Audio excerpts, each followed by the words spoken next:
vais vous présenter un thème qui parle de la topographie, dont le sujet c'est les différentes applications de la topographie et son utilité au sein du cadastre. C'est-à-dire, d'une part, je vais parler de la topographie dans un contexte global, et ensuite je vais vous parler dans un contexte spécifique, surtout au niveau, dans le cadre du cadastre. Déjà, ma présentation elle est en 4 parties. Je vais présenter d'abord l'introduction. Ensuite, je vais vous faire part des applications de la topographie. Troisième partie, des différentes branches de la topographie. Et enfin, la quatrième partie, de la topographie au service du cadastre, qui sera notre thème proprement. En introduction, je définis la topographie comme une science qui étudie les formes et les caractéristiques de la surface terrestre. Bon, quand on parle des caractéristiques, on peut parler de relief. Dans les caractéristiques, on parle de relief, des altitudes et des pentes. Donc, ça donc la on dit, elle étudie ces formes-là, puisque c'est une science, elle étudie toutes ces formes-là et toutes ces caractéristiques-là. Et la topographie est également essentielle pour comprendre et gérer notre environnement, ainsi que pour planifier et réaliser des projets de développement.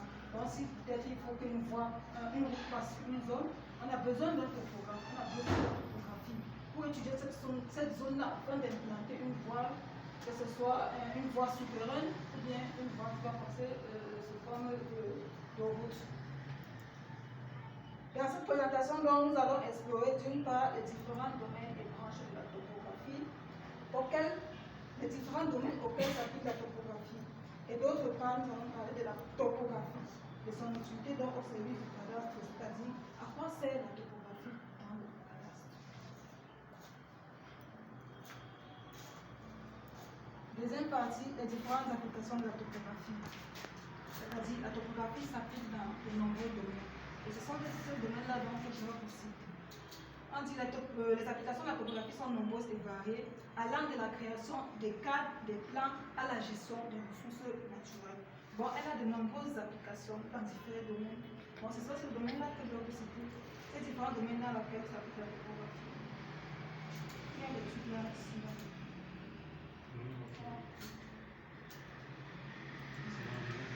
Le premier domaine, c'est la cartographie. Ici, la topographie est utilisée pour créer des cartes et des plans qui représentent la forme et les caractéristiques de la surface de la Terre. Ça peut être notamment un terrain. Bon, ce n'est pas forcément quand on dit surface de la Terre, c'est-à-dire cette surface-là. Ça peut être également un milieu spécifique. Ça peut être un terrain, une cité, une municipalité. En gros, une carte, ça fait ça. Et dans le domaine du génie civil et la construction également, on parle de topographie. Ici, elle est utilisée pour la planification et la construction des routes, des ponts, des tunnels, des bâtiments etc.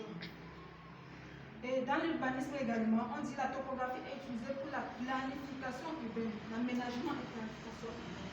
C'est-à-dire pour savoir comment sont constituées les agglomérations dans nos zones ici. Là.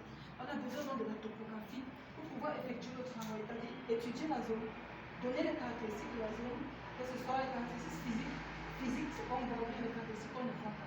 On a besoin de la topographie. Également dans l'environnement, la topographie est utilisée pour étudier les impacts environnementaux des activités humaines, notamment pour la gestion des eaux, la conservation des sols et la protection des écosystèmes. Donc généralement lorsqu'on fait nos plans, il y a cette planification également. Un topographe qui va être précis dans ses plans, c'est-à-dire dans une zone, il va sortir les plans, les différentes cartes des cours d'eau qui passent dans cette zone, des rivières qui passent dans cette zone également. Et dans le domaine de la recherche scientifique, la topographie est utilisée pour la recherche scientifique également. Donc, les nouvelles technologies et tout ça, la topographie intervient également dans tous ces domaines-là. Notamment en géophysique, en géologie, pour découvrir les ressources minières également, on parle de topographie. En biologie, en écologie et en biologie. Donc dans le domaine de la santé également, la topographie intervient. Mais là, ça différencie au niveau des outils utilisés. Parce que pour chaque domaine, il y a des outils utilisés, les logiciels également utilisés. Bon, ça différencie. Nous allons passer à notre étape suivante. Les méthodes, voilà. Maintenant, ici sont les différentes méthodes utilisées dans ces domaines-là. La topographie, comme je vous ai dit, elle inclut l'étude d'un milieu. Maintenant, quelles sont les méthodes utilisées pour l'étude de ces lieux-là? Il y a d'abord les appareils normalement qu'on utilise, que le topographe utilise pour travailler. Il y a des appareils et les logiciels qui sont fournis à la disposition d'un topographe. Et il y a différents appareils également et différents logiciels. Bon, ici, quand je parle de méthode utilisée, c'est juste dans l'ensemble. Je parle juste dans l'ensemble. Je ne suis pas entrée dans les détails, c'est-à-dire il faut tel appareil ou bien il faut tel logiciel. C'est dans l'ensemble donc que je parle de ces méthodes. Il y a la mesure des angles et des distances. Les topographes utilisent des instruments tels que les théodolites et les tachomètres. Ce sont des instruments qui ont été